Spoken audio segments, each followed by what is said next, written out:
usanga abantu bitana abarozi ibintu bimaze kuzana urwango rugeze kuri yindi level aho abana batandukana n'ababyeyi babo aho ntawe ugisuhuzanya undi atinya gusuhuza undi aho usanga abantu benshi bafite izo mind wowe nk'umuvuga butumwa wagutekereza ko byaba biterwa no kwiyongera kw'abarozi cyangwa se yaba ari imyumvire ipfuye iri mu bantu ntura hafi y'amarimba aho ngaho yani abantu bamwe baza kunsura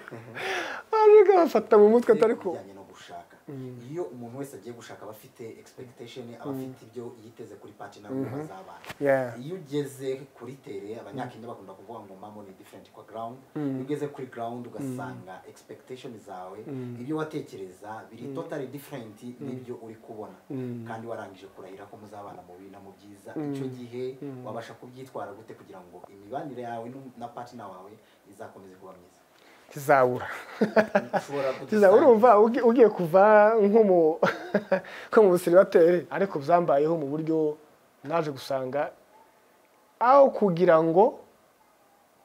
bindi narimo ntekereza mbikoregwe ahubwo noneho akaza atazi no gukora n'ibyo noneho ngakora ibye n'ibyanje mwiriwe neza abandi mwaramutse mwese mukomeje kudukurikirana kuri Gift TV The Voice of Mulenge turizera ko mumeze neza n'abatameze neza nabo turabasabira kuza kumera neza kuri microphone ni Andrew Iranzi The Voice of Mulenge cyangwa se ijwi ry'Imurenge nkuko mubibona kuri kamera zacu turi kumwe n'umutumirwa tukaba twagira ngo abashe kutwibwira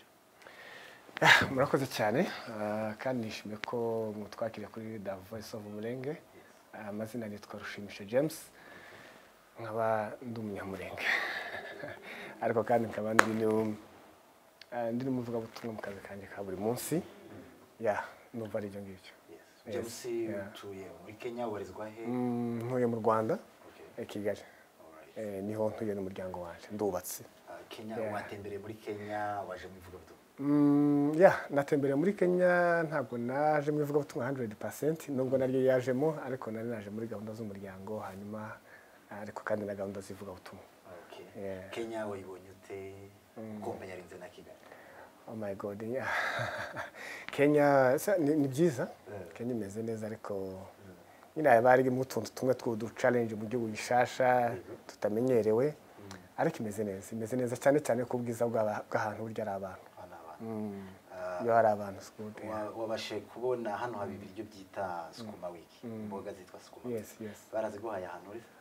barazimpaye wasumvisha ute bimeze neza kabisa nta kibazo rwose ni ugusukuma wiki tu so hariho n'ibindi byitwa mutura waba ubizi cyangwa ntabyo sinzi bashobora kuba barabimpaye nkabirya ariko ntazi ko aribyo nari James twagira ngo tukubaze uvuze ko uri umuvugabutumwa uri evangelist hanyuma se nibyo wigiye cyangwa waba warize n'ibindi bisanzwe mu buzima busanzwe n'andi mashuri waba ufite andi mashuri evangelist ntabwo wabwiga wenda ni impano n'umuhamagaro w'Imana hanyuma ibindi abantu bakwiga nk'iyobokamana cyangwa se theology bashobora kuzigira kugira ngo bibafashe kubatunganyiriza no kubaha ubumenyi burenzeho kugira ngo babe muri uwo muhamagaro kandi bawukore neza so mu busanzwe narabyize ariko nize n'amashuri asanzwe so nize mfite licence muri economy hanyuma nkagira na icyo bita associate degree theology and art nabyo niyo mashuri nize so ukora uvuga butumwa gusa cyangwa se ufite n'ibindi ukora nkora n'indi mirimo njyewe ndi umukozi wa leta mu Rwanda nkorera leta hanyuma ariko nanone nkabifatanya n'ivuga butumwa ntabwo se uhura na challenge kuba umukozi wa government ukongera kandi ukabona ivuga butumwa nta challenge uhura na challenge ntabwo zabura kubamo ariko kandi nanone biterwa nuko udefinisa iryo vuga butumwa kuko ivuga butumwa ntabwo gusa rikorerwa mu nsengero rikorerwa handi naho nkorera nshobora kurikora mu rusengero se bakeneye ivuga butumwa cyane no mu buzima bwacu bwa buri munsi mu mirimo yacu dukora buri munsi abakeneye ivuga butumwa cyane ndetse so challenge zindi gusa zigenda kubaho nuko rimwe na rimwe nko kugira ngo ni déplacer nje ahantu mwivuga butumwa kure y'aho bashaka kurivuga bishobora gusanga umwanya wanje uri mugira ko ubu ngubu ndimo ndiruka mfite request nyinshi zivuga butumwa muri Kenya ariko mfite konje igiye kuranya ngomba gusura mu kazi so izo challenges z'umwanya ariko kandi no kuba umuntu atabasha kwikonsantere neza ngo umuntu aje muri bible uje muri research nyine ube mu bintu ubikore. So iyo uri bize ukora muri leta ari byo ugomba gutunganya ukajya mu ivugabutumwa n'ahandi muri church activity nyine urumva imbaraga ziba eparipuye, urumva imbaraga ziratatana mu gace. Bwana James, calling yawe cyangwa se umuhamagaro abantu benshi bamenyereye ko cyangwa se biyumvisha ko ivugabutumwa ari y'abasaza, ariko mu bigaragara umujene wize ekonomi ugenda hari wari kuba warashoye imbaraga zawe mu bindi bintu bijyanye n'ibyo wigiye mu buzima busanzwe. So calling cyangwa se umuhamagaro wawe, inspiration yo kugira ngo ube evangeliste byaba byaravuye kuki? Rimwe na rimwe cyane cyane burya twe twakuriye ahantu haduha amahirwe yo kuba heza, kuba twarakuriye mu nsengero baduha umurongo batwereka umurongo, buriya hari ukuntu byadukundishije ibintu by'Imana bituma noneho binadutunganyiriza n'imihamagaro yacu. Burya umuntu avukana umuhamagaro, umuhamagaro ntabwo umuntu awubona yarakuze, umuhamagaro umuntu arawuvukana. So iyo utabonye umuntu urera ngo akwinspire aho gutunganyiriza aho kujanemo, ntushobora kumenya n'umuhamagaro wahawe. Usanga rero watanga igusha intego yo kubaho kwawe. Ariko kimwe mu byangiza ibyo ndizo nuko nagize amahirwe yo gukurira muri environnement impa amahirwe irera umuhamagaro wanje, noneho naje kagenda numva undushaho kukunda cyane. Ikindi abantu bari gihe bagaza bumva ukumva ko kuja mu bintu bya theology no kuja mu bintu by'Imana biropoza cyane ubuzima, biropoza imibereho myiza, biropoza future, kandi siko kuri.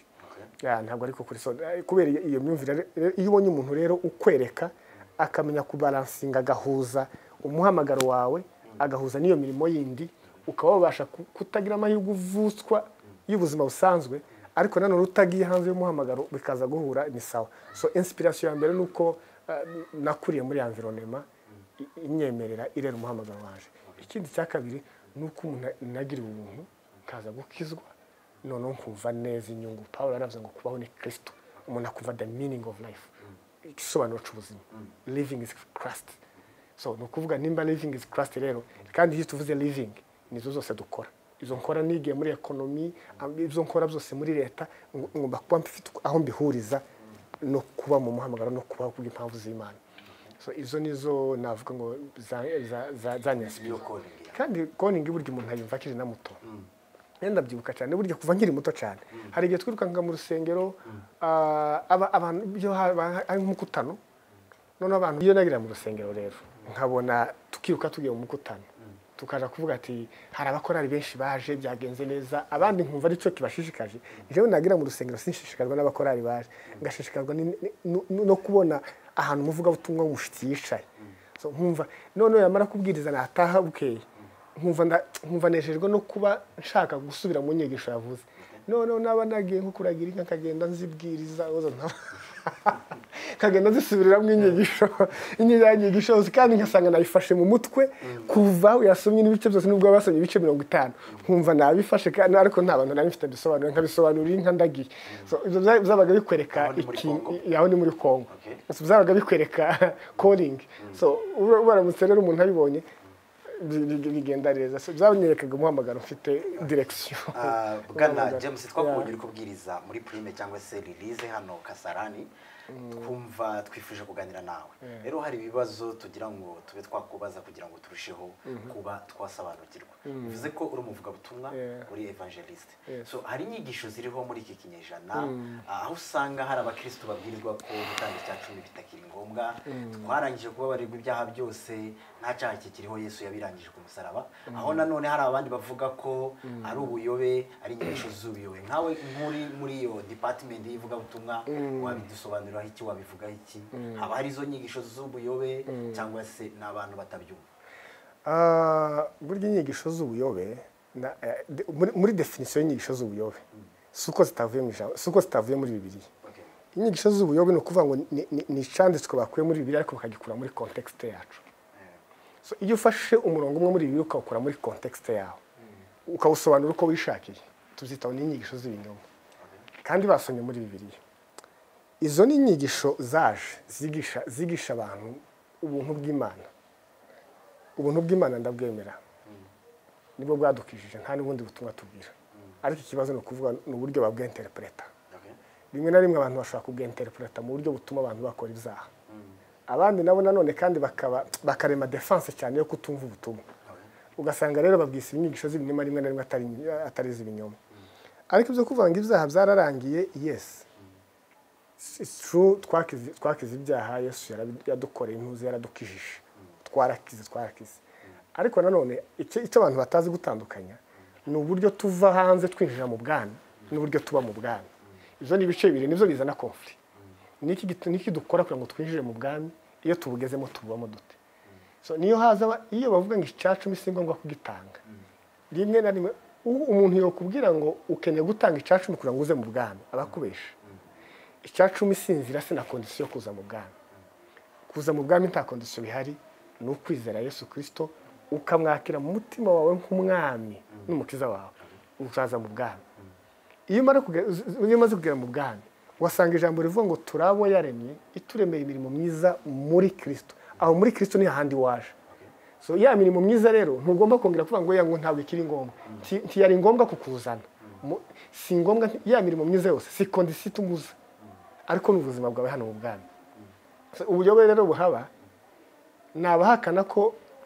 turi mu bwami ngo yago si icacumi ni byiza kugitanga. Wese uragitanga cyane. Sinshobora kuko kutagitanga no kwimimigisha. Kuko burya Imana uko yaremye mu bwami, iyo ugeze mu bwami Imana ijera ubuzima bwawe bwose na finance yawe. Rero Bibiliya hari icyo ivugaho. Bibiliya igomba kukubwira ngo dore Bible perspective kuri finance yawe, dore uko Bibiliya ibona finance yawe, uko ni iyo myumvire niyo ugomba kubutunza. So icyacu ndagitanga, singitanga ngo nzaje mu ijuru, ngitanga kubera ko ndi mu bwami bw'Imana, ngitanga ngo gifashe ministry y'Imana, ni naco cyagenewe. Sindi cyacu cyonyine by the way, nandi mafaranga yose akeneye ngomba kuyatanga. Icyo dufana ntabwo cyacu ari condition yo kuja mu ijuru, ariko ni condition mu bwami bw'Imana. Naho bavuga ko ibyaha byarangiye ntacakiha, mu gihe waba wakoze ikintu umva ko nta kibazo, kujya mu kabari n'ibindi n'inzoga, ubwo ni ubuyobe. Ni ubuyobe kubera ko Bibiliya ivuga ngo mu rwandiko Paulo yandikiye Tito igice cya 2:11 yaravuze ngo ubuntu bw'Imana buzanira abantu bose agakiza bwarabonetse, ariko avuga ikiburanga.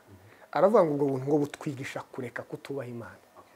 ngo bukatwigisha kujya twirinda ibinezeza by'iki gihe, ngo mu gihe cyane tugitegereje gushurwa kw'Imana. Ubuntu rero butakwigisha kubaha Imana, ubwo si ubw'Imana. Ubuntu butakwigisha kwirinda, ubwo si ubw'Imana. Twebwe iwacu mu Rwanda banga ibintu by'imivuduko mu muhanda cyane.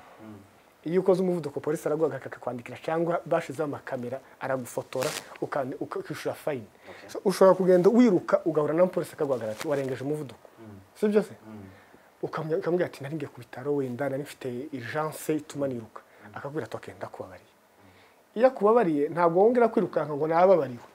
So none ubwo nemera umuvuduko niruke mpitana ibintu kuko nahuye na polisi arambabarira, ntabwo ariko kuri. Iyo akubabariye ahubwo bakubwiye ati ntiwongere. Na Yesu niko yabwiye wa mudamu bamuzaniye. Abantu baramureze bashaka kumutera amabuye, baje kumutera amabuye. Yesu yunamutse asanga bahunze, amubwira ijambo. Arambwira ati asaba kurega bari. Ati ntawe. Naje singucira hiteka. Sibyo? Urababari. Ariko arambwira ngo ugende ntuzongere gukoresha. Yaramubwiye iki? Yarambwiye ati naje ntabwo mfavoriza ibyaha. Ndakubabariye ariko imbabazi ntizifavoriza ibyaha. Tuzongere gukoresha. Kandi iryo jwi niryo yamukijije. So ni ubuyobe bukomeye gutekereza ko ibyaha byavuye, niba none se nibzaba byaravuye ugasuruka bibamo, ntabwo uko nuko contradice. Niba byaravuye ugomba kurangwa no kutabibamo. Bwana James, hari abakristo bajya gushaka ababasengera n'ababahanurira, aho nanone hari abandi bavuga ko ari ubuyobe bidakwiriye kuba wajya gushaka umuntu uguhanura ashobora no kukuyobya, ari nabyo cyane bizana amacakubiri. Buri muntu wese yagakwiye kwisengera bidakwiriye. None wewe nk'umuvugabutumwa uri muri industry gutekereza ko bikwiriye cyangwa se atari wadusobanurira kugira ngo tubashe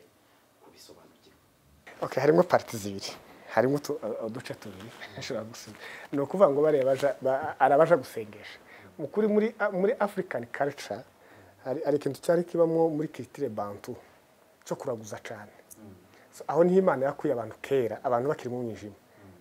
bagiraga ukuntu baje kuraguza n'izindi bakagira imihango. So none ibyo bintu rero abantu ngo bafite ukuntu basa n'ababihinduye nk'ibikristo, umuntu akazana iyo mindset mu rusengero. None agahora agirukanka inyuma abantu ngo bamubarize Imana muri nta nakishishwe, nta nagize gute. Ibyo se ariko nanone nk'abakristo turi mu bwami bw'Imana, njyewe nemera kwiyambaza amasengesho. nemera kwiyambaza amasengesho umuntu akibwira undi umfashe dusenge kubera ko twemera ko hari ibihe bikomeye mu buzima bw'umuntu bw'umukristo bishobora no kugera ahantu wumva depressed kumva ntunafite n'imbaraga zo gusenga ariko iyo ufite inshuti yawe yo mu mwuka ukagira umuryango wo mu mwuka ni byiza guhamagara abantu mufashe gusenga kandi no muri Bibiliya turabibona aho Petero yafunzwe ntiyasengeye muri gereza ariko itorero ryo ryamusengera asohoka ariko nanone ikintu kandi ubwo ni uburyo bwiza bwo kuba mu bwana ariko tukagira abandi bantu bafite abababesha bita abahanuzi bapfa gusa kumva ngo kubera ko abantu baje kubesha baje gukora ibyo binyoma babanza bakiga imitekerereze y'abantu n'ukuntu baba babona abantu bahangayitse barangiza noneho bakakuremamo ubwoba bakabanza bakakuremamo amarangamutima y'ubwoba bakayafikisa neza bakaguhindura umunyabwoba mu buryo uzahora ubakeneye abo bahanuzi b'ibinyoma barahari n'abandi nabo babana mu mwuka cyangwa batarakizwa bagahora birukanka inyuma y'abo bantu ngo bagiye kubasengera ntaza asenga iwe ubwe ariko agiye gusa ngo mbwira icyo Imana yavuze mbwira icyo Imana yamvuzeho tiyombura nubwo n'abandi mu Rwanda kabiri umunyakenya niwe wonsanga ubundi ntabwo dusanga Imana ngo nimutubwire icyo Imana yavuze Imana nigira icyo tuvugaho ikaza kutureba ikatubwira amakuru so gukomeza kwirukanka inyuma ngo ugiye kureba icyo Imana ivugaho ubwo n'ubuyobe n'ubwana nta ariko kwiyambaza umuntu w'inshuti yawe mu mwuka no kufite umuryango mu mwuka ukaba wabiyambaza mu gihe runaka ni byiza ariko kwiruka inyuma y'abantu bagenda bababeshaho barya amafaranga ibyo bintu ni ibintu bibi cyane nose nkatwe twabasha gutahura gute umuhanuzi nyakuri cyangwa se nabo bayobya abantu Yesu yavuze neza Yesu yaravuze muzamenyera ku mbuto zabo ijambo rya mbere n'ubuzima bw'uwo muntu pe ubwo ushobora kubireba ukavuga ati uyu muntu ni umukristo cya kabiri ni ibyo akubwira kubera ko nyine abantu batasoma ijambo ry'Imana tumenye ngo ibyo akubwira ubundi je umuntu ambwiye ijambo bunyine rwose ntaranamubona navuga ati icyo ngicyo urabeshe kuko Bibiliya ntiyovuga Imana ntiyovugisha kuko ibivuguruje icyo yavuze ubu nyine umuntu niyoza ngambwira ngo madamu wawe ufite Imana yambwiye ngo su wawe ngo washatse umugore utari wawe tuzi byumva se asa namubwira turabesha kuko nta gisa n'ico muri Bibiliya mbese tuzamenyera ku mbuto zabo tuzamenyera ku mbuto ariko n'amagambo yonyine avugwa ugomba kubaza ngo Imana yovuga iki kintu kivuga iki ubundi mu buhanuzi rwose hari ibintu bibiri Bibiliya itubwira ku buhanuzi number 1 Bibiliya turamutse tugasuzugura ubuhanuzi umuntu nakubwira tukareme defense ngo kubitira kure tukabusuzugura ariko kandi uzabugenzura umuntu nakubwira ijambo wibaze ngo ese iri jambo rihuye n'ijambo ry'Imana iri jambo Imana yo rivuga nusanga Imana itorivuga habe nubwo uzobari byo n'umuntu wemera kuruta abandi bose uzamubwira ko bidashoboka ikindi n'abahanuzi b'Imana bukuri hari igihe bibesha kuko ari abantu hari gashora kwigasha hari gashora gukoreshwa n'amarangamutima ugasanga arabesha cyangwa ugasanga avuze ikintu kitarico bwana James twagira ngo tukubaze hari ibindi bintu byateye muri iyi minsi aho usanga abantu bitana abarozi ibintu bimaze kuzana urwango rugeze kuri yindi level aho abana batandukana n'ababyeyi babo aho ntawe ugisuhuzanya undi atinya gusuhuza undi aho usanga abantu benshi bafite izo mind wowe nk'umuvuga butumwa wabutekereza ko byaba biterwa no kwiyongera kw'abarozi cyangwa se yaba ari imyumvire ipfuye iri mu bantu urakoze cyane kuri icyo kibazo ashobora kugisubiza no mu buryo bubiri icya mbere rwose igisubizo cyihuse buriya uwo ni umwuka mubi n'ubuyobe bw'abantu kandi ni n'umwuka mubi wa Satani waje kuko burya urabizi ko kenshi ibyo bintu biza byitirirwa ibintu by'Imana bakavuga ko babihanuye bakavuga ko ari Imana yabivuze ariko burya nishaka wenda nakopeze n'abantu badukurikiye nubwo utabura umuntu nubwo utabura abamacuwa cyane mu kumenya gutandukanya amajwi y'Imana n'amajwi ya Satani ariko mu bintu byoroshe gusa kimwe nuko ijwi rya Satani riza gusenya kuko biratubwira ngo Satani ntazangwa n'ikindi ngazangwa no kwica no kwiba no kurimbura yibikise ntatwiba amafaranga ariko atwiba amahoro atwiba umutekano atwiba ingo nziza atwiba iby'Imana ubuzima Imana yaduteganije kubamo so nubona ikintu kiraje caza mu rugo rwawe caza mu buzima bwawe cyaza cyitwa ko ari Imana yakivuze ariko ukabona aho kukubaka kiragusenya ako kanyonyose kazakubwire ngo iki giturutse ku mubi kuko ni usenya siko bimeze so bivuga ngo niba iki kintu kizana gishaka kiba cyitirirwa Imana ariko hakaza ari umwuka usenya hakaza ari umwuka usenya imiryango akaza ari umwuka uteranya abantu akaza ari umwuka usenya ingo ubuso umwuka uvuye ku Mana n'umwuka uvuye kwa Satani icyo ni ikintu cyane abarozi bo bakwiyongera batiyongeraho tibaziyongera ngo barota abadayimoni abadayimoni bari hari ni benshi barahagije bonyine satani ntantu yirirwa yifashe abarozi yes ntabwo dukwiye gutinya abarozi kandi bahari impamvu ari impamvu mwe nakubwira bagombye kubatinya niba utizera Imana niba utizera Imana uri muri riske uri mu byago byo gutinya ikije cyose kuko nta protection ufite ariko niba wizera Imana Kristo Imana abantu bizera ari waringa Imana nizera sibyo niko birivuga ngo turi mugara utubarimo sibyo abarozi bashobora kuba ari abantu bakoreshwa na satani ariko niba udatinya ugomba gutinya satani ubwayo kuruta abakoreshwa nayo kuko Bibiliya iratubwira Pawulo yabwira Abaefeso yaravuga ngo ntabwo turwana n'abafite inyama n'abafite umubiri n'amaraso sibyo sibo turwana aravuga ngo turwana n'imyuka mibi y'ahantu ho mu kirere bivuga ngo umuntu ufite inyama n'amaraso ntaco dupfa ntaco dupfa niba ari umunyabyinshi niba ari umusinzira yokoreshwa na satani ariko ntaco dupfa n'uyu nguyu niyo umuntu ambwiye akambwira ikintu kibi simureba ndeba umwuka wamukoresha kuko nje ndagwana n'imyuka sindwana n'uyu muntu so niba agize uti sintinya kumusuza kuko ngewe ndagwana n'uriya mwuka ntabwo ngwana n'uyu muntu kuko Bibiliya yarambwiye ngo uyu kuba afite inyama n'amaraso uyu ntakibaye umwanzi wawe Yesu yacashe Petero yaramubwiye gute yaramubwiye ngo mva inyuma satani wari urumva kubwira umuntu wumva inyuma satani twebwe muri societe y'uyu munsi isi yashira abantu yazayica ibino n'abantu ntabwo twazikira kandi Yesu ntabwo ari Petero yabwiye ngo satani wari muri ico gice yamubwiye gutyo ku murongo ukurikiraho yabajije abantu ngese abantu bagira ngo ninde Petero amwangura umwana w'Imana uzi Yesu yaramubwiye ngo Petero si wowe si nyama n'amaraso bigushuriye ahubwo ni data kandi aravuga ngo kuri wowe nzubaka itorero ryanjye tekereza umuntu yise satani mu kanya aje kumubwira ko agiye kumwubaka itorero bivuga ngo Yesu kubera maturité spirituelle yari afite yarazi gutandukanya igihe umuntu umwuka nimba ari umuntu uvuze akavuga ati cyasha uwo mwuka uri muri Petero ni umwuka wa satani kuko urimo urakontrediza ubushake bw'Imana nico naje gukora icya kabiri hagera hari akamwita Imana none ngiye kukubaka itorero sina Petero ubwe sinuyu umuntu agiye kubaka itorero niririya hishurirwa rya Petero rivuye ku Mana nijye agiye kubaka itorero so abantu rero kwibesha cyane kuvuga ngo abarozi simpakana ko badahari usibye ko nta nazi imikorere yabo simbitindaho ariko ico kwiyongera kwabo no kutiyongera kwabo ntacyo bimbwiye nigeze gutura ahantu ntura hafi y'amarimba aho ngaho yani abantu bamwe baza kunsura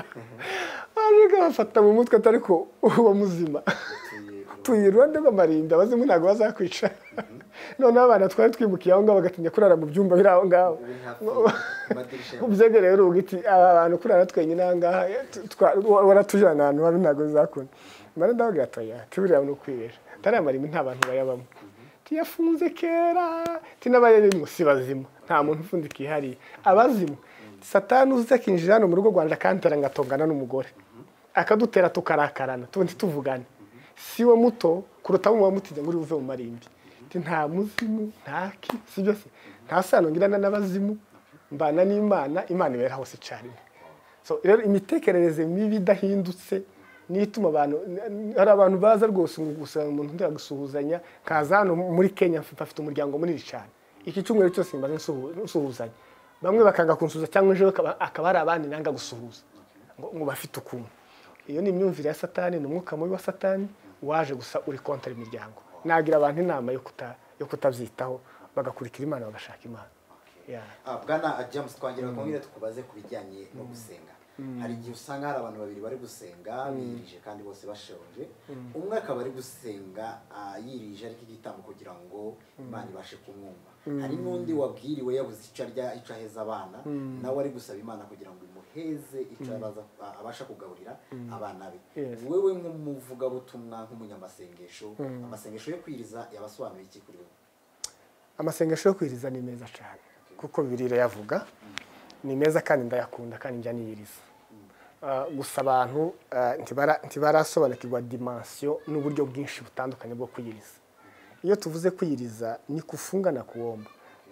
ntabwo abantu gusa kwiyiriza bisobanuye kutarya oya ntabwo ariko kuri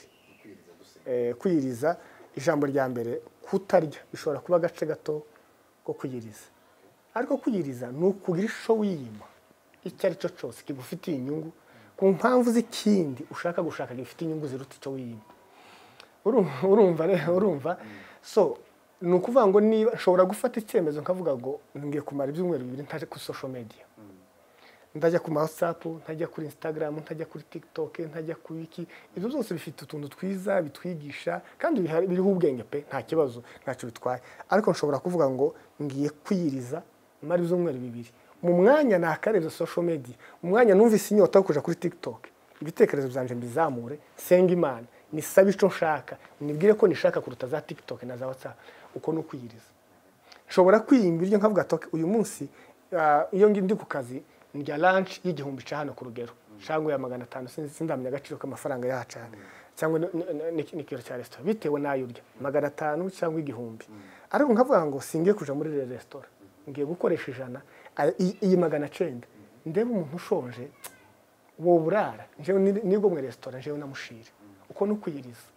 kuko uburi mukorera Imana, sibyo se nuvuga ngo wiyimye ikintu kugira ngo ukorere Imana. Uko no kwiyiriza, ariko kutarya ubwabyo si ukwiyiriza. Kuko ngo ubwize ukuri hari abantu benshi baba batariye, ariko siko bose baba biyirije. Nkabivuze neza, hari uba wiyirije kubera ko yabuze icyo kurya, ubu ndiyirije. Hari uba wiyirije kubera ko yabaye bize mu mujyi akiruka gasanga burije atariye, nabo ntabwo yiyirije. Kandi Imana ntizamuhembera kubera ko yabwiriwe. So Imana ntabwo iduhembera kubera ko twabwiriwe. Imana iduhembera ko iyo gusa wimye ibiryo hanyuma wabyiyima, kwa kubyiyima kugasimburwa gusa no gukora icyatumye ubyiyima.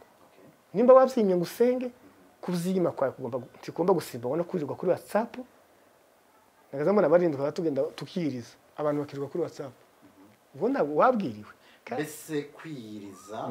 ntabwo ari kwima ibiryo, ahubwo ni ukukora icyo wagombaga gukora. Yes, ni ukugira icyo wiyima, sibyo? Ku mpamvu zo gushaka Imana, ku mpamvu zo gukora ikizanira inyungu umubiri umutima wawe n'ubwami bw'Imana. Uko wabyirije uzaba ibiryo, uzaba izindi activite zawe, uzaba kutaja ku kazi, ukarya ariko ugasenga, ariko ntiwagiye ku kazi ariko ufite icyo wimye. Ikindi cya kabiri mukuri, ugomba kwiyiriza ushaka Imana. So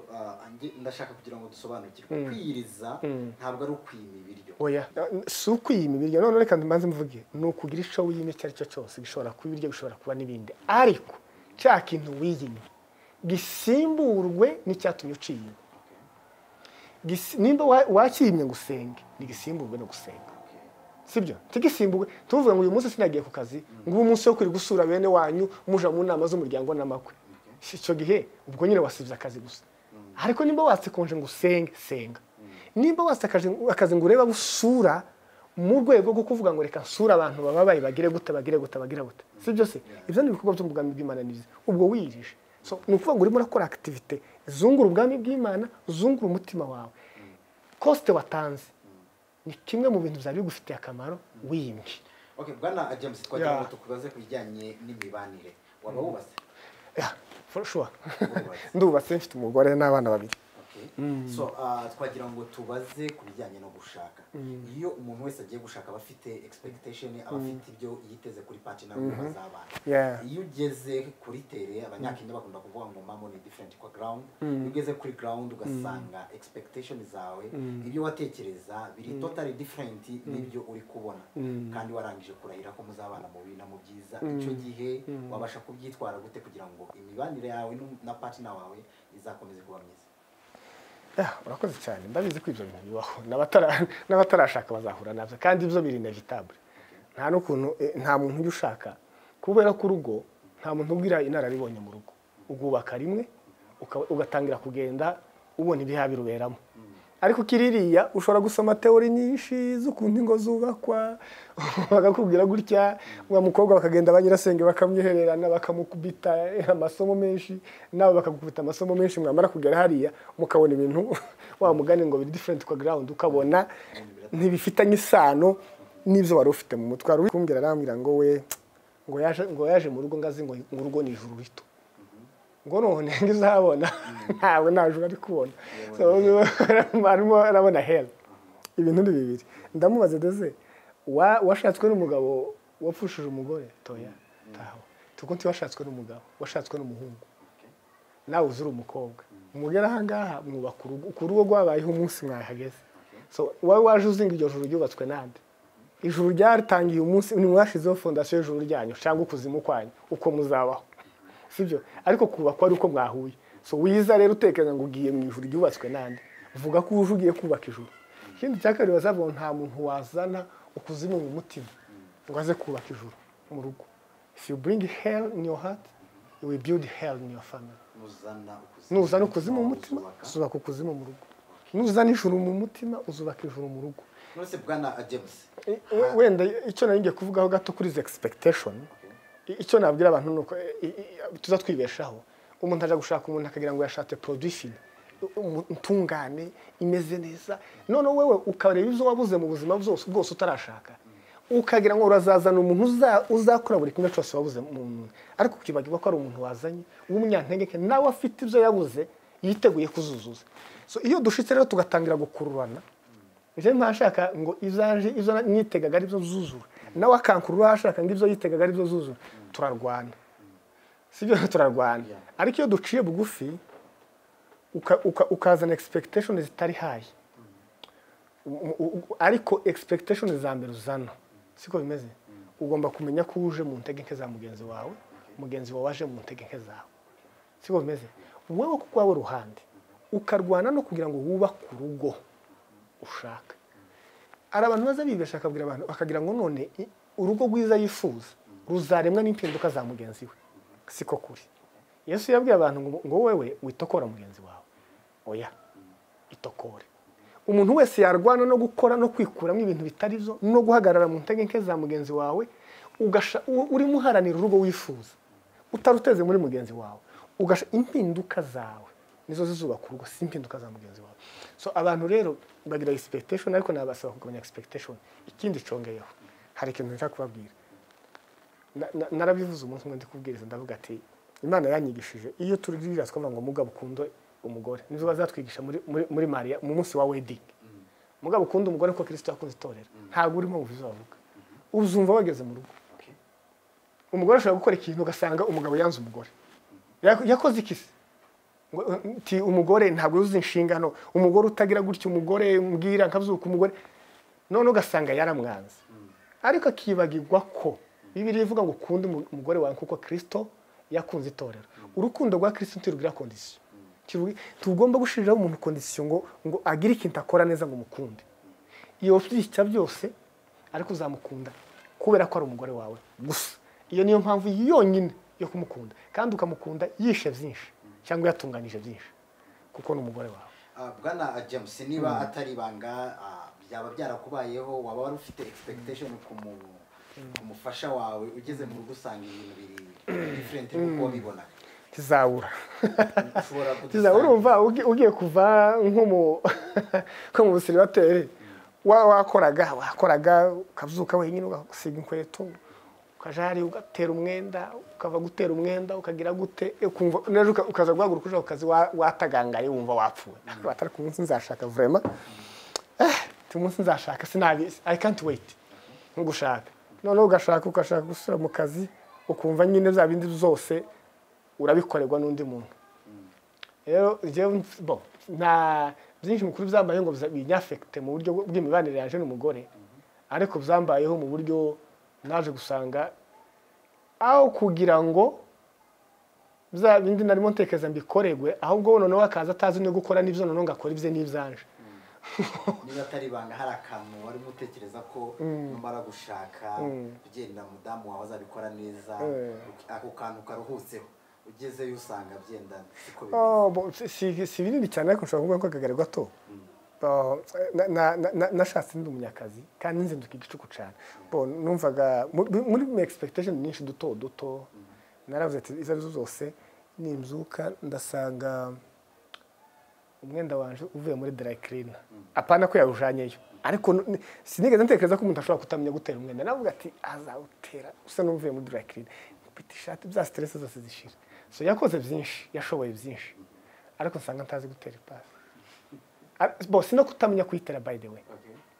warayitinya ngira mufata donc iyo yumvishe kiyengera ngarazenge gusanga none gusanga rero nsanga ntiratinye gutera ipasi none ngomba gutera niye kuko sinzamureka ngo ateriye kandi ziko ipasi atayikunda ntabwo byaba byarabaye challenge kuri wewe iyo umuntu ari umukristo iyo uciye bugufi mukuri iyo ntiyaba challenge burya ikibazo gusa nugora wumva ko umuntu agomba gukora ibintu byose umutekerezaho nuko byaba byaratewe nuko ari akantu koroheje ariko mu gihe usanze ari impamvu ikomeye wabigenza ute impamvu ikomeye byose nyine biterwa n'ukuntu mukuri utazi guhagarara mu ntege nke za mugenzi wawe iyo umubonanye intege nke ntabwo ari intandaro yo kumucalenjinga no kumwanga ahubwo uba ubonye aho ugomba guhagarara hari abantu bamwe baza akavuga ati njyewe nashatse umugore none ni umunyamwanda oya ntuje ko bya bindi tuzatubona ku ma YouTube mukuru umuntu akagenda akaja kuri YouTube akaja kuvuga ngo umugore we ni umunyamwanda can you imagine none uko wowe umufashije iki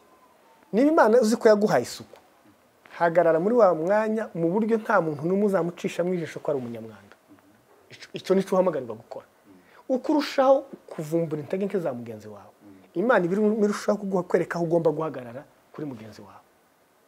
ntabwo ugomba kuja kuvuga ngo umugore wanje ntagira isuku ngo umugore wanje ngo ngameze gutya ntabwo bishoboka ngo umugore ugomba kuhagarara hahandi ukazinga umwenda nimba azanambara n'imyenda yanduye ukazajya munufasha ukamubwira ati umwenda wambaye wambaye muri mwembi mwire mu cumba mu gatonga ariko ukamakinga shonga gasotsa asa neza so rero mba numva challenge nyinshi iva mu kwikunda abantu barikunda cyane umuntu wese aba yumva yakorerwa ariko ikiza no gukorera mugenzi wawe ugahagarara ukavuga ati umugore wanje ntazagaragara nawe mu bandi umugore wawe nakavuga ati umugabo wanje ntazahagarara nawe iyo habaye kutikunda mu rugo birafasha bwana James nkurikije uburyo mubona uri umupapa uri smart hari akabazo nifuje kukubaza ukurikije ibyo ubona ku isi kubera ku isi n'uburambe ufite mu bijyanye n'ubumenyi bwawe urebye ku isi bibera ku isi ku isi yabituwemo n'ibifu byinshi kuruta uko ituwemo n'abanyabwenge benshi ku bitekerezo byo ubona ute urebye bibera kuri iyi si umunsi ku wundi isi yabituwemo n'ibifu byinshi kuruta uko yabituwemo n'abanyabwenge mbese abanyabwenge n'ibifu kuri iyi si ni bande benshi biterwa na definition y'ayo magambo yombi uvuze ngo ibipfu twebwe twari tuzi ibipfu kera ko ari abantu twebwe tubita ngo abafite ubumuga bwo mu mutwe wa wundi wavukanye nyine uko kuntu sibyo twabitaga ngo ni ibipfu ariko siko kuri ntabwo bari ibipfu Bibiliya hari abandi bantu yita abapfu Bibiliya yita abapfu abapfu Bibiliya yitwa ni abantu batazi gukora amahitamo ni abantu batazi kuvumbura ubuzima bagomba kubaho bakabaho ubuzima sinzi ko navuga batagomba kubaho cyangwa bakarangara ubuzima bwabo ntibabubeho abanyabwenge rero Bibiliya rero katwereka muri perspective ya Bibiliya itwereka ko ishingiro ry'ubwenge byo kugira ubwenge ari ukubanza gutinya Imana donc ibyo ukora byose ukabikorera mu munsi yo gutinya Imana icyo gihe ukora ibintu bizima cyane iyo wumva ko gutinya Imana ntaco bikubwiye twe tugukrasa mu bifu sasa nitujya muri iyo context ibipfu biraba byinshi kuko ntekereza ko sinamenya nta statistique mfite nta fact mfite ariko ibipfu biraza kuba byinshi kuko aba entity z'abanyabwenge n'abandi benshi cyane batuye hanze y'umugambi w'Imana twebwe ngewe nkunda kugendera muri perspective ya Bibiliya ico gihe kabisa navuga ko hano tudafite ibipfu bikeye ariko naho mu buzima busanzwe ibipfu se ushaka kuvuga ni ibihe zo mu buzima busanzwe impamvu nabibajije nuko iyo nitugaruka kuri social media usanga nanone kuri YouTube abantu bafite aba followers benshi abantu bakurikirwa cyane n'abantu bakora ibintu bitarimo twakwita ko ari nk'ubufu n'abantu bakora ibintu mbese benshi babona ko bidakwiriye ugasanga nanone aribo bakurikirwa cyane ukibaza ngo ese aba bantu isi yabituwemo n'ibifu byinshi kuki aribo bafite views nyinshi cyangwa se abantu bakunda ibifu bo bari abantu si ibifu ni ibifu muri ya context nakubwiye kubera ko bakora ikintu cyose Bibiliya hari ikintu ivuga gitangaje cyane sibyo Bibiliya zivuga ngo hari abantu bamwinga Imana zaboninda no kuvanga akabazi gusanga ikintu kiramo amafaranga nta bupfa atakora bubaho azi gusanga ikintu kiramwinjiriza so nibyo tubona kuri social media rero bari abantu rero nabapfu kubera ko birengagiza ubuzima bagomba kuba bakemera no gutakaza indangagaciro bakemera no kutaba ubuzima bwabo bakemera kwikora ibyo bakwikora byose kubera ko ngo bashaka amafaranga abo bantu bakrasa mu bapfu they are foolish barakora ibintu biri foolish kubera ko baremera gutakaza iby'agaciro kugira ngo baronke intuze kandi birizo ngo gukunda amafaranga ngo numuzi w'ibibye none kuki ari bo bafite aba followers benshi nuko isi yaturemeye ikintu cyo burangare cya distraction buriya baje kubikora babanjije kwiga isoko umuntu aje gucuruza akabanza akaja kwiga isoko azabona abakiriya kubera ko isi abantu bamwe na rimwe twebwe no muri Afrika twagiye dusa n'abasimbuka nanubisha umuntu wavuze ngo twasimbutse ngo etape ya development twebwe twabonye ibintu bishasha turabirarikira cyane kubera ko abandi bo bavukiye mu matelefone mafixe nta kwikanga telefone cyane ariko noneho twebwe twaje umuntu akava gukinisha ibishasha ngo ninka akamamugura smartphone uwo muntu kabisa kujera telefone bizamugora noneho bamara kumva kwisi yaremye system yo kurangaza distraction noneho barayiga bamare kumwe n'iryo soko bacuruza ubusa kuko ubusa nibwo bwunguka so ariko ngewe ndakunda kubwira abantu ngo abantu aha niho hakwiriye ubwenge bukomeye cyane mugani babiri aha niho bakwiriye ubwenge ugomba kwibaza ngo ibintu ndimo nkurikira bimfitiye akamaro ke kuko ivyo ari byose kugira ngo ukurikire kiriya kintu ufite ikindi waretse sibose ugomba kwibaza ese iki kintu ndetse iki kintu no mu kazi wawe ukora ugasanga umuntu yiriwe kuri YouTube kurica akazi kubera YouTube akazi kaguhemba kurakica wewe kurakora akazi uhemba kuko uragura amamega uje uhembe kugira ngo urebe hari ahantu mu yandi magambo waretse company uko uyiguhemba kurakorera company y'abandi itaguhemba kuko iriya company irahemba uriya muntu arahemba ariko ntaguhemba so umuntu wese yagombye kuba so wise akibaza twese twagiye tuzisanga akavuga wisanga wabuze umwanya mu muryango kagusura tukaja ku matelefone nageze tereka tube tugiye umutaganiriye kandi wasuye umuntu ngewe naricaye ndavuga ati nzayengera mu rugo nta telefone kurumva kuko nkere urugo rubankeneye nisura umuntu nzatanda afashe telefone keretse ari kwitaba cyangwa nkareba umuntu warugiye kunsubiza kuko nasuye umuntu nagiye kuri telefone kandi nditsira mzumvikana n'abadamu ndambwira ndi tuzadusurana twagera ahantu telefone tuzifata dutashe kuko twasuranye dufite impamvu twabasuye niba zijeho birabareba ariko ntagira umuntu uzareba muri telefone twagiye gusurana kuko telefone ni zacu so ugasanga rero uko niko abantu bagenda bayidiscoveringa twayoze kera twanyereye ariko mukagaruka so reka abantu babe wise tumenye kujera social media tugana ku musozo bwana James twagira ngo tukubaze kubijyanye na social media muri bene wacu tugarutse muri community yacu mu by'ukuri twari twarasigaje inyuma n'amateka ya social media ariko kuri ubu harimo improvement bwana James waba utekereza ko iyi social media twishoyemwo yabiri kutuzanira development cyangwa se iri kudusenya iri kudutandukanya ukurikije uko ubibona uburyo irimo irakoreshwa byose irabikora ariko cyane cyane mbona irimo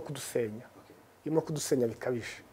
so abantu rero batabaye careful nivyo bamenye nakubwiye kwikanga ikintu kagira ngo ni ciza kikakwangiriza kandi wagize ngo ciza social media ni igikoresho ntabwo ari umukoresha wacu buri ikintu kiba kibi iyo gitangiye kumanipira ariko iyo gifiteho control kiba ciza ariko buryo umuntu atangira gushaka gukunda amafaranga si bibi kandi bibiri tugomba gushaka amafaranga n'uburyo bwose ariko kirinda ko amafaranga akumanipira kuko ari abanyabwenge bavuze abafilozofe baravuga ngo l'argent c'est un bon serviteur mais un mauvais maître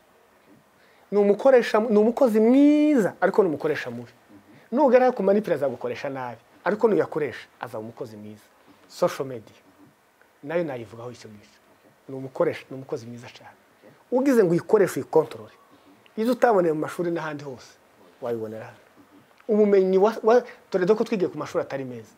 bya bindi wasimbutse abandi bigiye Harvard uri mu minembwe mugahwera jewe ntiwacu ngize gukoresha social media neza nabafata ariko ningira uzango social media akaba ari inkoresha ni umukoresha mubi cyane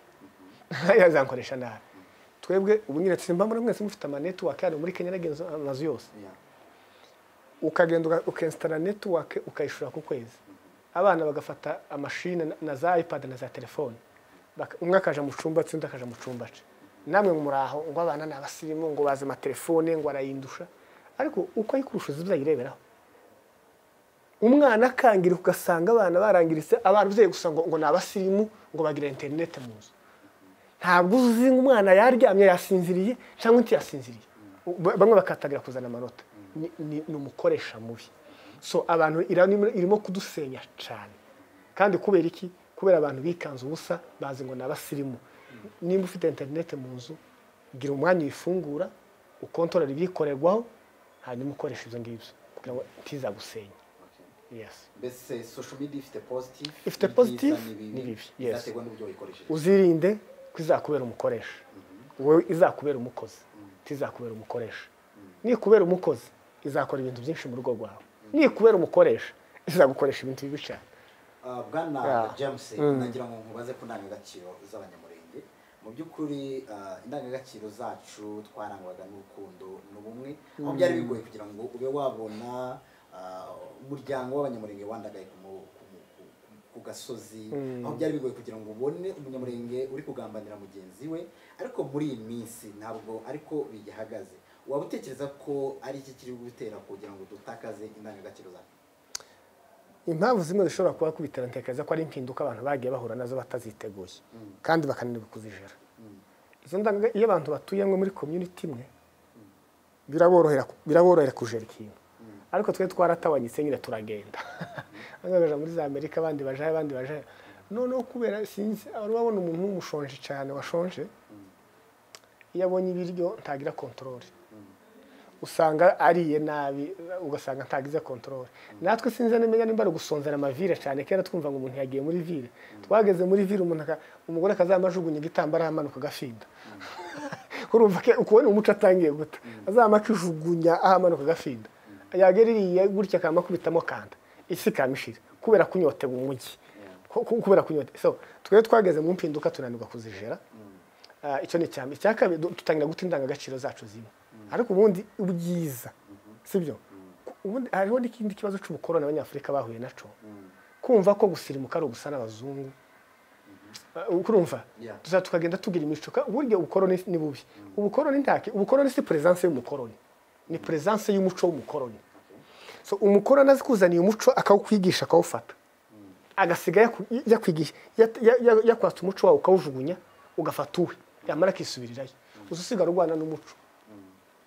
Umwana w'umunyarwanda utazi Kinyarwanda ni umuturage, ni umusirimu kubera ko atazi Kinyarwanda zicongereza gusa. Uzi Kinyarwanda gusa ni umuturage kandi wawe ni mu Rwanda kubera ko abazungu batwigisha ko ururimi rwabo ari rwo rufite valeur, rufite agaciro. Umunyamurenge utazi Kinyamurenge ni umusirimu cyane,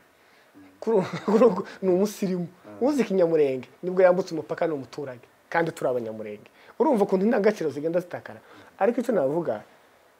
ikindi nyine ibibazo byagiye biba abantu bagenda bagirana ishari. Uwo mwuka w'ishari rimwe na rimwe ufitanye na ryasano nyine twavuze by'abarozi n'ibindi ugasanga abantu mukuri, ariko wibaza umuntu hari intambara ukagenda ku rugamba bakakurasa ugasanga abiwanyu bikoreranye n'undi muryango ngo baragushitse. Dia wagiye ku rugamba uhangana n'umuntu ufite imbunda, ufite abo wishe, none igihe kirageze nawe barakurasha ngo bagushitse ngo bakwice. Imiryango isigara ishwana muri mu ntambara, none ugasanga ibibazo bigiye kwiyongera. Mukuri ibi bintu birababaje cyane kugambanirana no kwangana no kugira gute no gutakaza izo valeur. Ibyo ni ishari ntavuga ngo zoterwa n'iki, ariko kanini ibi kintu cy'umwuka w'uburozi n'umwuka w'ubuyobe bwo mu matorero bifitemo uruhare runini cyane mu kugirana amashari, ariko n'ubukene burya nabwo butera impuzi. Dusoza ikiganiro cyacu twari tuvuze ku ndangagaciro z'abanyamurenge, urukundo n'ubumwe. Bwana James, uyu munsi baramutse bakugize umuyobozi w'abanyamurenge, ni ibihe bintu bitatu ubona bibi virusi iri mu banyamurenge ushobora gushoramo imbaraga kugira ngo ubibaceho bakomeze mu nzira ikwiriye? Ni ibihe bintu bitatu wadusangiza? Mu buto yagazabwira abantu ariko ntiyari yarisise ngo ne retour à l'authenticité, kugaruka ku ndangagaciro zanyu kumwimerere, kugaruka kumwimerere. Mukuri ibintu bitatu byambere nabona njewe n'ubu ngubu ndumuvuga butumwa ntaraba n'uwo muyobozi w'umunyamurenge, ndimo ndagerageza kurwanya uyu mwuka mubi uri musirikira ha w'inyigisho z'uburozi no gusengesha, kuko uyu mwuka uri muradusengera societe. Mfite uburyo no bikora kubera ko ndi umuyobozi w'abanyamurenge, sinzi nimba ari isano bifitanye no urwanya cyane, sibyo? Icyo ni ikintu cyambere. Icya kabiri no kurwanya rero no kugerageza kuzana ubumwe n'urukundo, kugarura za ndangagaciro zacu.